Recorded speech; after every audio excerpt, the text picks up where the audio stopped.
Gue berhasil dapetin puluhan juta rupiah dari YouTube, puluhan ribu subscriber, dan mayoritas penonton luar negeri. Dan semua ini gue lakuin tanpa nunjukin muka, belum pernah ngedit video sebelumnya, dan tanpa ngeluarin uang sepeser pun.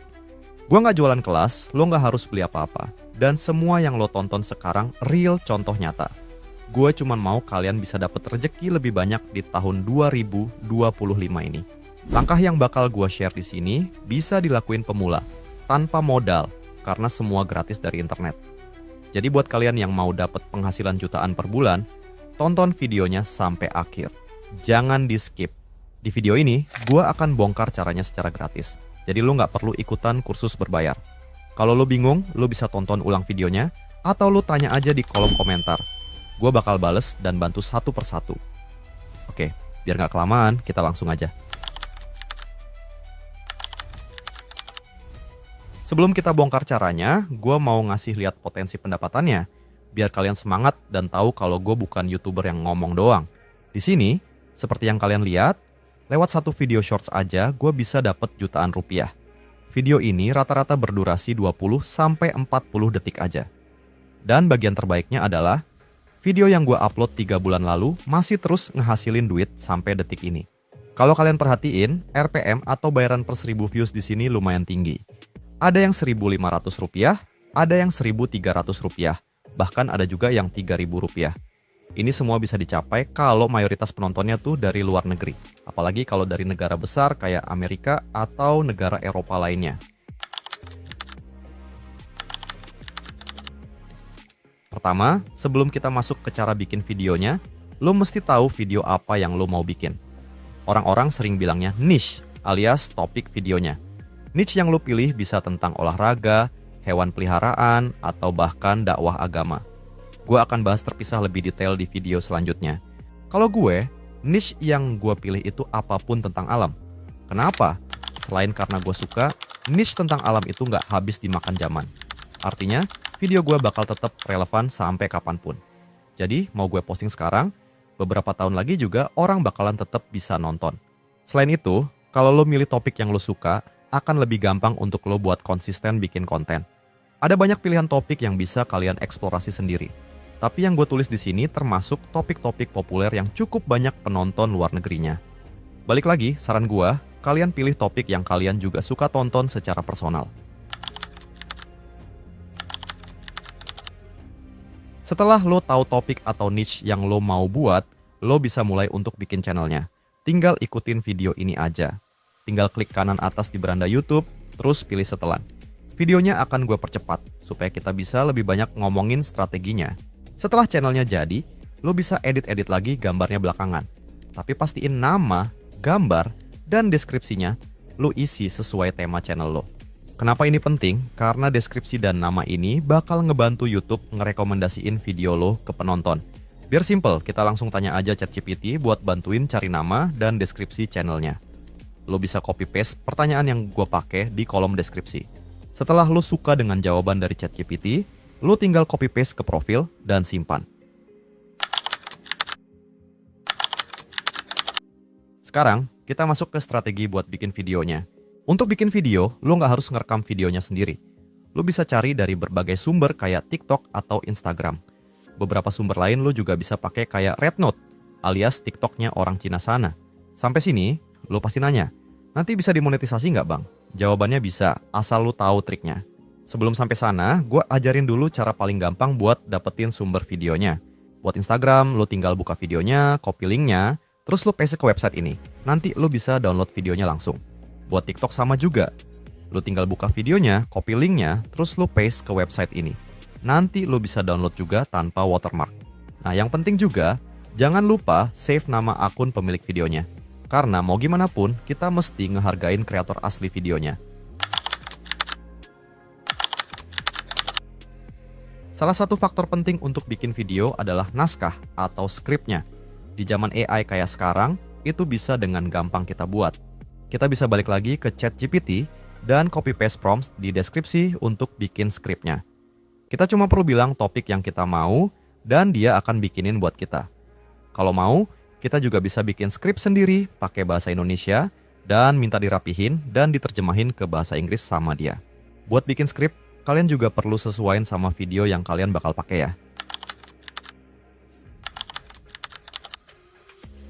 Sekarang, waktunya kita bikin voiceover atau narasi dari videonya. Buat teman-teman, nggak perlu khawatir harus punya perlengkapan yang bagus untuk ngerekam suara, apalagi ngerekam suara kita sendiri. Lagi-lagi, kita bakal pakai AI untuk bantuin kita. AI yang kita pakai ini namanya Eleven Labs. Teman-teman bisa daftar secara gratis dan bakal dapat kredit 10.000 karakter setiap bulan. Kalau dari pengalaman, ini cukup banget buat bikin sekitar 20 video dengan durasi 30 sampai 40 detik. Kalau misalnya kuota kita habis, tinggal daftar lagi aja pakai email lain. Gue pribadi punya 3 akun buat maksimalin kuota gratisnya.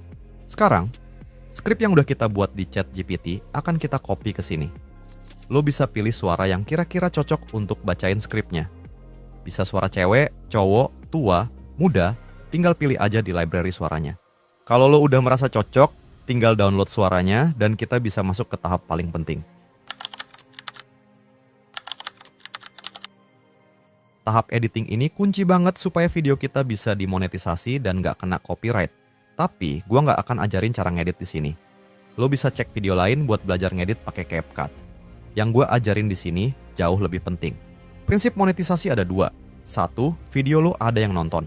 Yang mana kalau shorts, lo mesti dapat 10 juta penonton dalam 90 hari. Kedua, video lo aman dari copyright. Artinya, lo mesti paham aturan-aturan dari YouTube. Kita bahas satu-satu. Di YouTube, ada aturan yang namanya penggunaan wajar.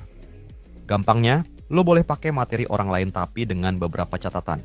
Catatan utamanya, asalkan lo ambil sudut pandang komentar, kritik, riset, edukasi, atau pelaporan berita, menurut aturan YouTube, video lo sah dan layak buat monetisasi. Makanya, skrip yang kita bikin jadi salah satu elemen penting di sini. Karena kita mengomentari video orang lain dan ngasih perspektif baru di sana. Elemen yang nggak kalah penting adalah gimana lo edit videonya. Gue ada beberapa tips yang udah jelas-jelas berhasil. Tips pertama, selalu gunain beberapa sumber video. Karena kalau lo ambil satu video dan cuman re-upload, lo pasti akan kena copyright. Kalau nggak langsung kena copyright, gue jamin pasti akan terjadi di masa depan. Percaya sama gue, karena gue pernah ngalamin sendiri. Kedua, pastiin kalau pakai video, lo cuman ambil beberapa detik aja. Atau kalau lo ambil satu video, lo potong-potong cuplikan videonya. Ketiga, pastiin lo kasih kredit ke pemilik asli videonya. Bisa lo cantumin di judul video, deskripsi, komen, atau bahkan lo tempelin teksnya di videonya. Sekarang, gue akan kasih contoh channel-channel gede yang berhasil pakai metode ini. Kita pelajarin gimana mereka bisa sukses pakai cara ini. Salah satu channel besar ini namanya FitFix, jadi dia bikin cuplikan untuk olahraga. Kita bisa lihat subscriber dia berapa dan jumlah viewernya berapa. Langsung kita cek satu aja contoh videonya. Kita bisa lihat dia taruh kredit di judul, deskripsi, sama komentar. Dan di sini dia pakai satu sumber video. Tapi videonya dia edit-edit ya. Ada zoom, ada transisi, dan dia ceritain atau komentarin videonya. Nah ini masuk ke penggunaan wajar tadi. Jadi bener ya, yang gue bilang tadi bukan cuma teori, tapi juga ada contoh realnya kalau itu bisa. Sekarang kita akan bahas gimana strategi buat uploadnya. Gue saranin, sebelum mulai upload, kalian siapin seenggaknya 7 konten buat kita upload selama seminggu ke depan. Jadi, kita bisa upload 1 konten per hari selama seminggu. Tujuan strategi ini adalah buat ngenalin channel kita ke algoritma YouTube. Semakin kita konsisten upload yang sesuai dengan topik channel, makin gampang buat YouTube nemuin siapa penonton channel kita. Gue pribadi nggak nyaranin kalian gonta-ganti topik, misalnya hari ini olahraga, besok binatang, dan lain-lain. Ingetin pelajaran tentang niche di awal video ya. Dari pengalaman dan eksperimen, sebenarnya kita nggak perlu upload terlalu banyak dalam sehari. Selain bakalan capek, mendingan kita konsisten bisa upload terus-terusan. Kalian juga harus tahu kalau YouTube akan otomatis cariin penonton luar negeri. Yang penting, kontennya, judulnya, deskripsinya, tag-nya berbahasa Inggris. Jadi ini bukan soal settingan lokasi atau malah pakai VPN. Mereka nggak sebodoh itu bikin sistem guys. Setelah ini, gue bakal bongkar gimana caranya baca laporan dari YouTube supaya kita bisa sesuaiin konten kita. Di YouTube, cuma ada 2 laporan yang lu harus dalemin. Pertama, Average percentage view alias berapa lama video lo ditonton. Kalau lo bisa bikin narasi yang bagus dan pilih sumber video yang bagus, otomatis persentasenya bakal bagus. Dari semua video gua yang viral, semuanya rata-rata persentase di atas 90%. Dan kalau lo lihat grafik awal videonya, itu di atas 100%. Artinya, orang bisa nonton berkali-kali. Kedua, how many chose to view alias berapa banyak yang milih buat nonton. Kalau lo pengguna YouTube Shorts, lo akan tahu bahwa YouTube itu langsung nyodorin video tanpa lo milih. Kalau lo nonton, berarti laporan ini naik. Tapi kalau lo skip, berarti laporan ini turun. Kuncinya, 5 detik pertama di video, lo harus bikin orang penasaran. Ini makanya skrip dan pemilihan awal video penting banget. Lo nggak perlu begitu dalemin laporan lain. 2 ini aja udah jadi senjata yang bisa lo pakai untuk bikin video selanjutnya. Lo bisa pelajarin dengan cara lihat video-video yang viral. Gimana mereka ngedit videonya. Udah pasti 5 detik pertama itu dipakai buat mancing perhatian lo. Dan seterusnya, mereka akan potong-potong videonya biar lo tetap penasaran nonton sampai akhir. Buat penutup, singkat aja. Lo bisa aja nyoba berkali-kali di YouTube, tapi kalau bukan rejeki lo, pasti lo nggak akan dapet. Tapi ada aja yang kayak gua yang baru pertama nyoba nge-YouTube, bisa langsung berhasil. Ingat guys, rejeki nggak akan ketukar. Faktor yang orang bilang keberuntungan itu ada.